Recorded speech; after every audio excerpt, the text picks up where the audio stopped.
पाकिस्तान 2023 में सेना पर 57,482 करोड़ रुपए खर्च करेगा और कृषि पर 620 करोड़। दोस्तों, कृषि मतलब खेती बाड़ी होता है। अब नंबर देखकर आप खुद ही समझ सकते हैं क्यों पाकिस्तान के लोग गेहूं के ट्रक्स के पीछे बाइक लेकर जानवरों की तरह पीछा कर रहे हैं। वो भी बेचारे क्या करें, अगर खेतों में गेहूं उगेगा नहीं तो अनाज आएगा कहां से। दोस्तों, 2022 में पाकिस्तान में 29 मिलियन टन गेहूं होना था, लेकिन बस 26 मिलियन टन ही उपलब्ध हो पाया। पाकिस्तान में बिना गेहूं के लोगों का क्या हाल है, ये पूरी दुनिया के लिए कोई सरप्राइज नहीं रह गया है। दोस्तों, पाकिस्तान में सत्ता में बैठे लोग एक दूसरे पर इल्जाम लगाने से चूक नहीं रहे और आखिर करेंगे भी क्या। दोस्तों, ये क्राइसिस कोई एक दिन में नहीं हुई है। दरअसल पाकिस्तान में हमेशा जितना गेहूं चाहिए होता है उससे हमेशा 3/4 ही उपलब्ध होता रहा है। अब डिमांड बढ़ेगी और गेहूं होगा नहीं तो रेट तो बढ़ेगी ही। दोस्तों, 2022 की बाढ़ ने भी पाकिस्तान की हालत खराब कर दी थी, जिसमें पाकिस्तान को बुरी तरह चोट लगी थी। 1739 लोगों की मौत हो गई थी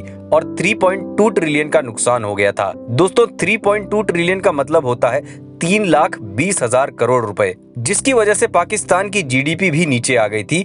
इनकी इकोनॉमी को भी उस वक्त तगड़ी चोट लगी थी। तो यहाँ पर आप ये भी कह सकते हैं कि इसमें सारा दोष इमरान खान का ही नहीं है। दोस्तों, एक देश के टोटल बजट का 10% बजट हमेशा अलग रखा जाता है, जिसे कॉन्टीजेंट फंड कहा जाता है। दोस्तों, ये बजट हमेशा इमरजेंसीज के लिए रखा जाता है, जैसे कि बाढ़, भूकंप जैसी कोई भी स्थिति हो जाए तो इस पैसे से उसका नुकसान कवर किया जा सके और हर देश को इसके लिए तैयार रहना पड़ता है। तो आप इससे भी समझ सकते हैं कि पाकिस्तान के पूरे सिस्टम को कितनी बुरी तरह से संभाला गया है। दोस्तों, इसका मतलब ये भी हुआ कि पाकिस्तान ऐसी इमरजेंसीज को संभालने में सक्षम नहीं है, जबकि पाकिस्तान को दुनिया भर से $9 बिलियन का डोनेशन भी मिला था। दोस्तों, अगर $9 बिलियन को पाकिस्तानी रुपीस में कन्वर्ट करें तो तकरीबन 26,000 करोड़ रुपए बनेंगे। जो ब्रॉयलर चिकन इंडिया में तकरीबन 200 रुपए किलो मिलता है, यही चिकन पाकिस्तान में 647 रुपए किलो मिलता है। घरेलू एलपीजी सिलेंडर की कीमत 3,115 रुपए है और कमर्शियल सिलेंडर की कीमत 11,984 रुपए। खाना बनाने का तेल मिनिमम 656 रुपए लीटर मिल रहा है। प्याज 250 रुपए से लेकर 320 रुपए किलो बिक रहा है। और भी रोज इस्तेमाल में आने वाली चीजों की कीमत इतनी है कि आम आदमी सुनकर बर्दाश्त भी न कर पाए। पाकिस्तान की करेंसी को अगर इंडियन करेंसी में कन्वर्ट करें तो पाकिस्तान का 1 रुपया इंडिया के 29 पैसे के बराबर होता है। दोस्तों, पाकिस्तान का ऑलमोस्ट 280 रुपया $1 के बराबर होता है, जबकि इंडिया का 81 रुपए 97 पैसे होता है। दोस्तों, क्या आप यकीन करेंगे, अर्ली 90s में एक वक्त ऐसा भी था जब पाकिस्तान की करेंसी की वैल्यू इंडिया से ज्यादा थी, लेकिन तब से पाकिस्तान रुपीस की वैल्यू लगातार गिरती रही है और एक साल के अंदर पाकिस्तान रुपीस की वैल्यू 40% नीचे आ गई। 15 अगस्त 1947 को भारत आजाद होने के एक दिन पहले, यानी कि 14 अगस्त वाले दिन पाकिस्तान एक अलग देश एस्टेब्लिश हो गया था। तब पाकिस्तान के पास कोई सेंट्रल बैंक नहीं था, इसीलिए आरबीआई पाकिस्तान का सेंट्रल बैंक बना रहा था 1948 30 जून तक। उसके बाद पाकिस्तान ने अपना खुद का सेंट्रल बैंक बना लिया, जो है स्टेट बैंक ऑफ पाकिस्तान। दोस्तों, जब से पाकिस्तान ने इंडिया से अलग होने का फैसला किया,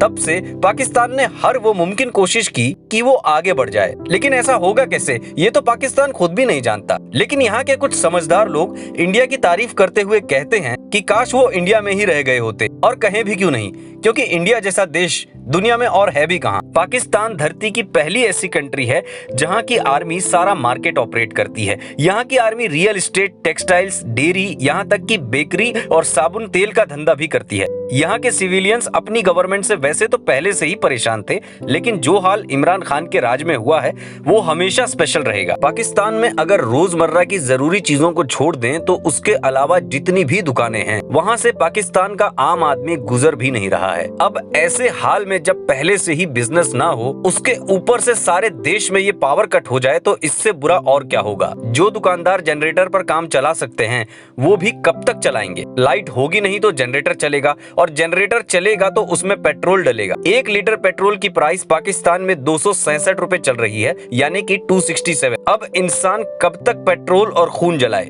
दोस्तों, इलेक्ट्रिसिटी एक देश को डेवलप करने के लिए कितनी जरूरी है, ये कोई बहुत बड़ा साइंस नहीं है।